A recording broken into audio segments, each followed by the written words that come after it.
السلام علیکم دوستو، میرا نام ہے اسامہ رشید اور آپ لوگ دیکھ رہے ہیں یوٹیوب چینل انفوٹیک ہب۔ اگر ہم دنیا کے امیر ترین لوگوں کا نام پوچھیں تو آپ کے ذہن میں ایلون مسک، جیف بیزوس یا پھر وارن بفے کا نام آتا ہوگا۔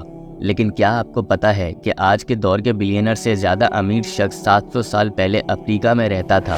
یہ شخص تھا منسا موسیٰ، مالی امپائر کا وہ بادشاہ جو اپنے دولت اور شوکت کی وجہ سے پوری دنیا میں مشہور ہو گیا تھا، اور اس کی دولت کا جو اثر تھا وہ اتنا زیادہ تھا کہ اس نے صرف اپنے سفر سے کئی ملکوں کی اکنامی کا نقشہ بدل دیا تھا۔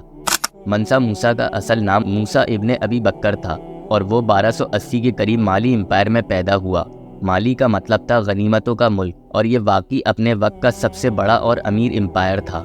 افریقہ کا یہ حصہ سونے، آئیوری اور قیمتی اثاثوں کے لیے مشہور تھا، اور منسا موسیٰ کے پاس یہ تمام ریسورسز موجود تھیں جو اس کے امیر ہونے کی سب سے بڑی وجہ بنے۔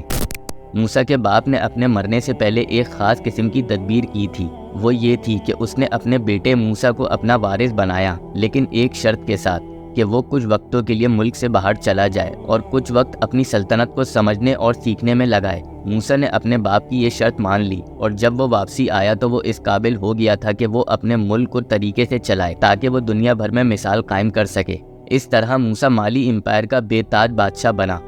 منسا موسیٰ کا امپائر ایک ایسے علاقے پر تھا جہاں پر دنیا کا 50% سونا موجود تھا۔ مالی کا سب سے بڑا شہر تمبکتو ایک بہت بڑا تجارتی مرکز بن چکا تھا جہاں سے سونا پوری دنیا میں ایکسپورٹ کیا جاتا تھا۔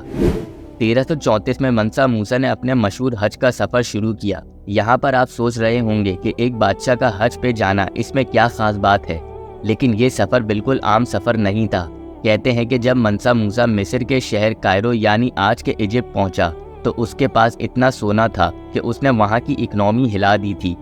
موسیٰ کے پاس تقریباً 72 اونٹ تھے اور ہر اونٹ پر 36 کلو سونا لدا ہوا تھا۔ اس کے علاوہ وہ اپنے ساتھ ہزاروں مسلمان سپاہی اور نوکر بھی لے کر گیا تھا۔ موسیٰ نے اتنا سونا وہاں کے لوگوں میں بانٹ دیا اور وہاں کے بازاروں میں خرچ کیا کہ اس وجہ سے سونے کی ویلیو گر گئی۔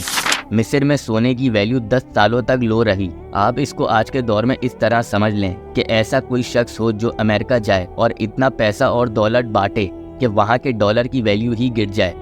منسا موسیٰ کا قافلہ صرف ایک عام قافلہ نہیں تھا، اس میں ہزاروں لوگ شامل تھے جن میں غلام، سپاہی اور نوکر چاکر شامل تھے۔ اس کے علاوہ اس کے ساتھ سلک کے کپڑے اور قیمتی چیزیں بھی موجود تھیں۔ موسیٰ نے اپنے سفر کے دوران کئی مسجدیں اور مدرسے بنوائے اور غریبوں میں دولت بانٹی۔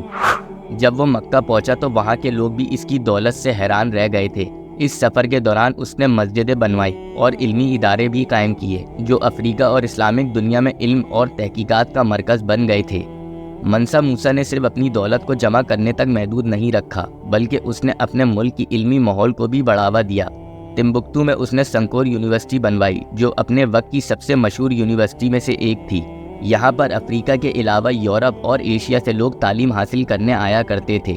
سنکور میں صرف دین کی نہیں بلکہ سائنس، میتھ اور سوشل سائنس کی بھی تعلیم دی جاتی تھی۔ آج کے دور میں منسا موسیٰ کی دولت کا اگر اندازہ لگائیں تو وہ بہت مشکل ہے، لیکن تاریخی تحقیقات اور اکنامسٹ کے مطابق اس کی دولت آج کے دور کے حساب سے کی جائے تو یہ 400 بلین ڈالر کے آس پاس بنتی ہے۔